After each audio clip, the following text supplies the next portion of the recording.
Alors dans la même optique que la vidéo sur les fonctions, on va essayer de voir les probas ici.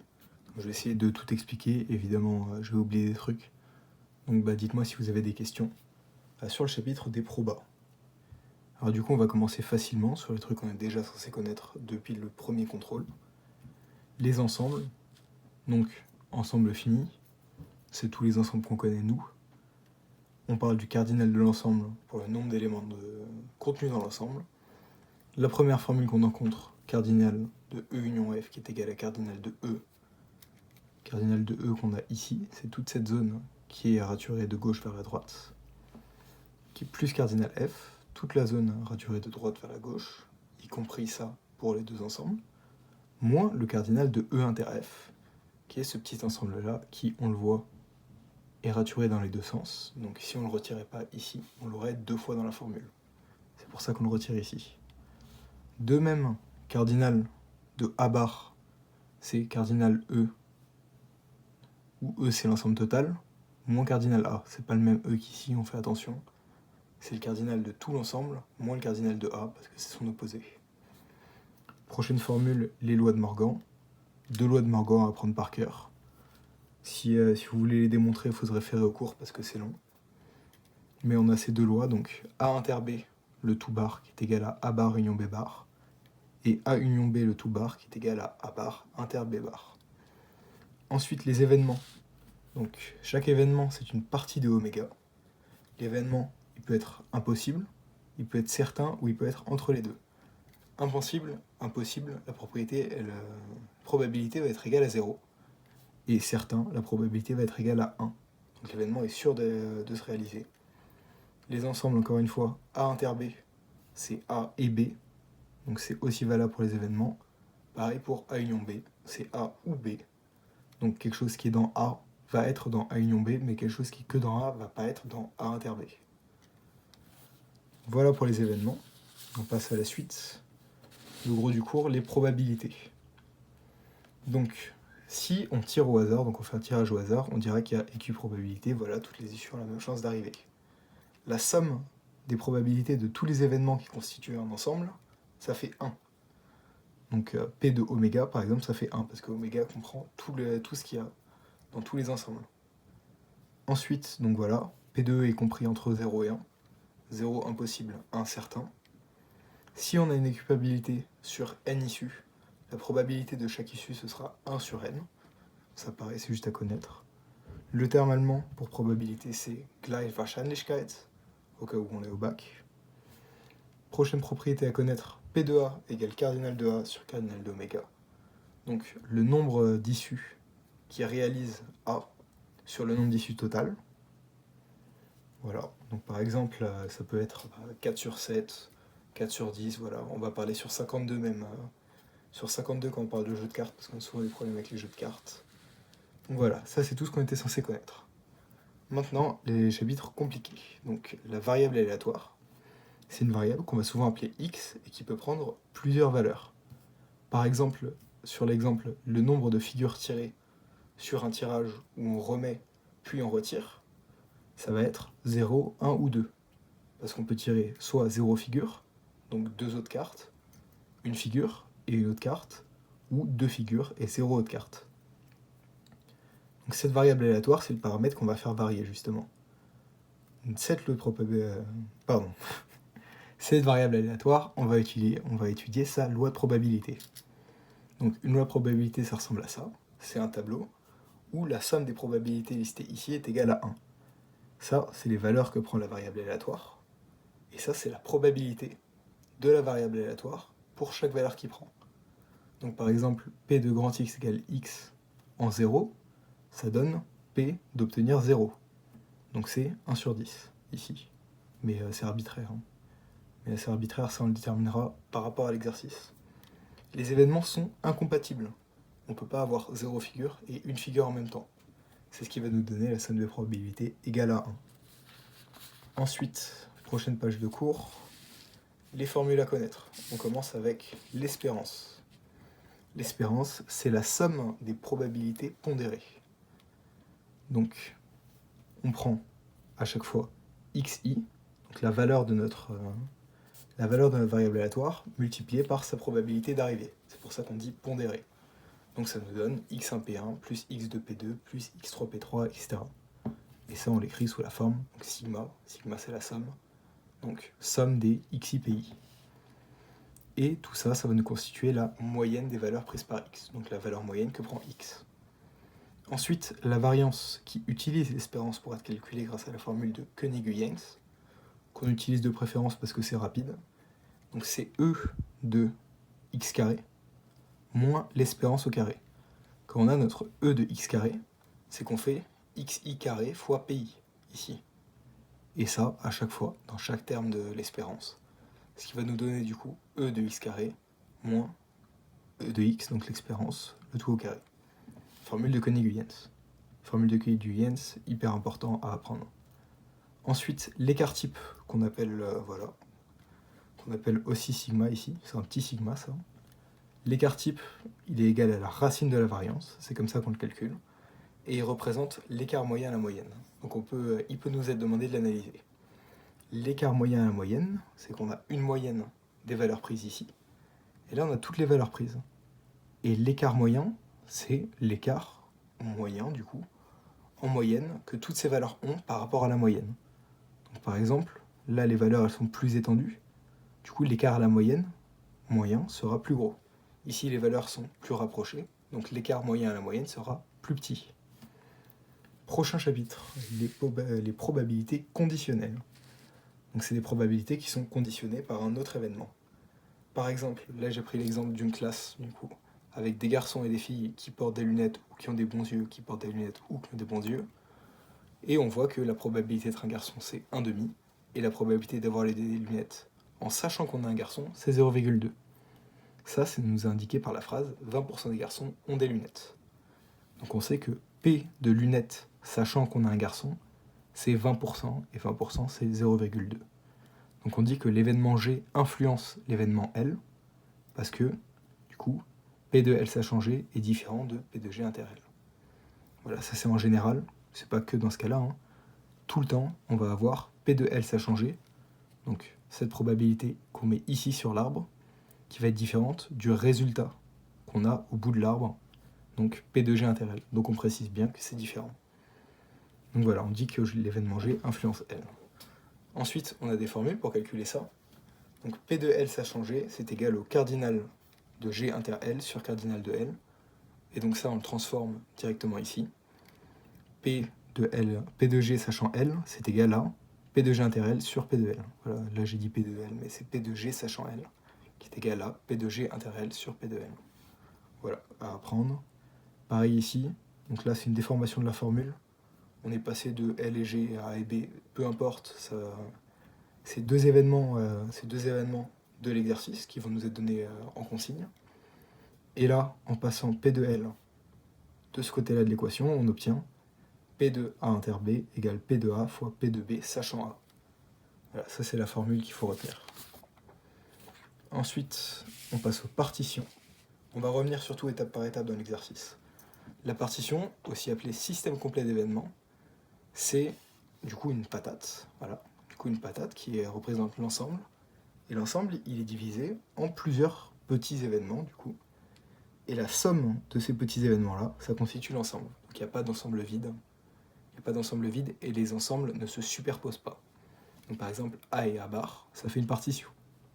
Ça fait une partition parce que A plus A bar, ça donne oméga. Donc cette partition, on l'utilise pour appliquer la formule des probabilités totales, qui nous dit que si on a un ensemble B, voilà, qui est constitué de plusieurs intersections d'événements, avec chaque événement du coup qui est incompatible, les événements ils sont incompatibles, ils ne se superposent pas, on aura P de B égale P de B inter A1, donc l'intersection de P avec A1, plus l'intersection de B avec A2, plus l'intersection de P avec A3, etc. Et donc ça, on réutilise notre formule de tout à l'heure, qui nous disait que P de B inter A1, c'est P de A1 fois P de B sachant A1, pour le rapporter à chacune des intersections. Et donc voilà, ça va nous donner cette formule-là, qui sera plus facile à calculer avec les données de l'énoncé. Ensuite, on s'accroche, c'est le dernier paragraphe, les événements indépendants. Donc les événements indépendants, c'est quand P de V sachant C est égal à P de V. Donc P de V n'influence pas, P de V, pardon, V n'influence pas C. Donc on dit que V et C sont des événements indépendants. On en sort plusieurs formules, de même qu'avec le P de V sachant C. On a P de V égale P de C inter V sur P de V. En multipliant par P de C, en le passant de ce côté-là de l'équation, on a P de C inter V égale P de C fois P de V. Voilà, ça va nous aider à calculer chaque terme. La justification pour ça, c'est que A et B sont indépendants si et seulement si P de A inter B égale P de A fois P de B. Donc pour le justifier en exercice, si on nous demande si A et B sont indépendants, on calcule d'un côté P de A inter B, de l'autre côté P de A fois P de B pour répondre à la question, les événements sont-ils indépendants? Il n'y aura pas de loi binomiale dans cette vidéo, elle fera sujet d'une autre vidéo. Voilà un résumé de toutes les formules à connaître sur ce chapitre. Donc, P de A union B, la loi de Morgan, le calcul de P de A général, la formule de généralisation P de A bar égale 1 moins P de A, voilà, formule de généralisation.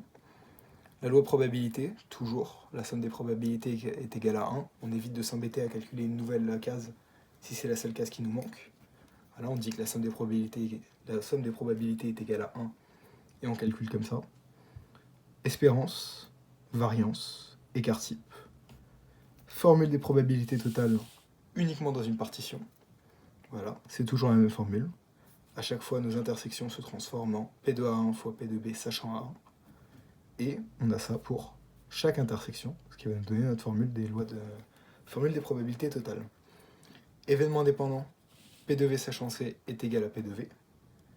Et P de C fois P de V est égal à P de V inter C. Ce qui va nous donner ça si on développe. Encore une fois, la loi binomiale n'est pas traitée dans cette vidéo. Elle fera le sujet d'une prochaine vidéo. En passant à l'exemple, j'ai choisi 2 exercices du cours de Monsieur Desnains pour illustrer les propos, parce qu'il traite de différentes problématiques. Le premier exercice, c'est l'exercice 21. C'est un exercice où on doit aller chercher l'énoncé. Donc, aller chercher l'énoncé. Je vous le mettrai en fin de vidéo pour que vous puissiez regarder. Mais donc, dans la consigne, on nous dit d'exprimer A en fonction de B inter C, en fonction de B, C et D. B, C et D, c'est d'autres événements qui nous disent, donc A c'est l'événement tirer une boule rouge au 3e lancer. Non pardon, une boule noire au 3e lancer. Bon, on va aller chercher la consigne de l'énoncé pour bien la suivre et bien l'expliquer en même temps. En suivant la consigne, c'est là où on va regarder nos interprétations. Donc, voici la consigne de l'exercice 21. On a une urne avec 5 boules rouges et une boule noire. L'événement A, c'est on tire une boule noire au 3e tirage et pas avant. L'événement B, la première boule tirée est rouge. L'événement C, la 2e boule tirée est rouge. L'événement D, la 3e boule tirée est noire. Il nous demande d'exprimer A à l'aide de B, C et D. Donc, on vérifie qu'on a bien 100 remises. Donc, à chaque fois, il faudra retirer une boule. Donc, on va tracer notre arbre, ici. Donc, l'arbre, on part d'ici. On nous dit, on tire une première boule. Donc ça, c'est l'événement B. La première boule tirée est rouge. Donc elle peut être rouge ou elle peut être pas rouge. On a, au premier lancer, 6 boules dans la boîte, 5 rouges et une noire. Donc la probabilité de tirer une boule rouge, donc P de B, c'est 5/6. 5 boules rouges sur 6 boules. On précise pour ça qu'il y a écrit probabilité. Donc il y a écrit probabilité sur l'ensemble. B bar, c'est 1 moins P de B. Donc c'est 1 moins 5/6, c'est une boule noire sur 6 boules, donc 1 sur 6. Ensuite, deuxième tirage, on ne remet pas. Donc on sera toujours sur 5. Deuxième tirage, il nous reste 4 boules rouges et une boule noire. Donc ça c'est la probabilité de C. La deuxième boule tirée est rouge. 4 boules rouges, donc 4 sur 5. Une boule noire, 1 sur 5. Ensuite, troisième lancé. Donc on récapitule pour chaque tirage, donc B et B bar. Troisième tirage, il ne nous reste plus que 4 boules, parce qu'on a déjà retiré 2 boules rouges. Donc il ne nous reste plus que 4 boules, et on a une boule noire sur les 4 boules. Donc la probabilité de l'événement D, la troisième boule tirée est noire, est de 1 sur 4. Donc la probabilité de D bar est 3 sur 4, et comme ça on remplit notre arbre. Donc voilà, P de D égale 1 sur 4. Ensuite, on observe que A, parce que c'est quand même notre question, on observe que A, c'est à la fois la première boule tirée est rouge, à la fois la deuxième boule tirée est rouge, et à la fois la troisième boule tirée est noire. Donc c'est A, c'est B et C et D. Donc on écrit A égale B inter C inter D. Ensuite, deuxième partie de la question, déterminer P de A. Donc, vu que A égale B inter C inter D, P de A égale P de B inter C inter D, on applique notre formule qui nous dit que P de A inter B, c'est égal à P de A fois P de B sachant A, se référer à la feuille sur les formules, et après elles vont venir naturellement. Donc, on l'applique une première fois, en considérant que ça c'est un événement en entier. Comme ça, on a P de tout ça, inter D. On applique notre formule, donc on a P de tout ça, B inter C, fois P de D, sachant tout ça, donc B inter C. Ligne suivante, on réapplique la formule pour ce truc-là. Donc on a P de B fois P de C inter B, enfin P de B fois P de C sachant B, fois donc ce qu'on avait là, P de D sachant B inter C. Et ça, on peut le regarder sur chaque ligne de l'arbre. Donc P de B, on le lit ici, c'est 5 sixièmes, fois P de C sachant B, donc P de C, sachant qu'on a déjà B, c'est 4 cinquièmes, et on finit par P de D, sachant qu'on a déjà B et C. Donc on le lit sur cette ligne-là du tableau, c'est 1 quart. On applique notre formule, 5 sixièmes fois 4 cinquièmes fois 1 quart, ça nous donne 1 sixième. Voilà pour le premier exercice. On s'accroche, il nous reste un exercice. Exercice 15. De même, la consigne nous demande de calculer, du coup, sur un tirage équiprobable. Sur un tirage équiprobable, la consigne nous demande de calculer la loi probabilité, l'espérance et la variance, et l'écart type. Donc, la phrase, c'était « par le plus grand des hasards ». Sur cette phrase « par le plus grand des hasards », qui comprend 6 mots, on sera toujours sur 6, on regarde le nombre de lettres de chaque mot. Donc, par le plus grand des hasards, on a un mot qui prend 2 lettres, 2 mots qui prennent 3 lettres, un mot qui prend 4 lettres, un mot qui prend 5 lettres, et un mot qui prend 7 lettres. On précise qu'il y a une probabilité pour écrire la loi de probabilité.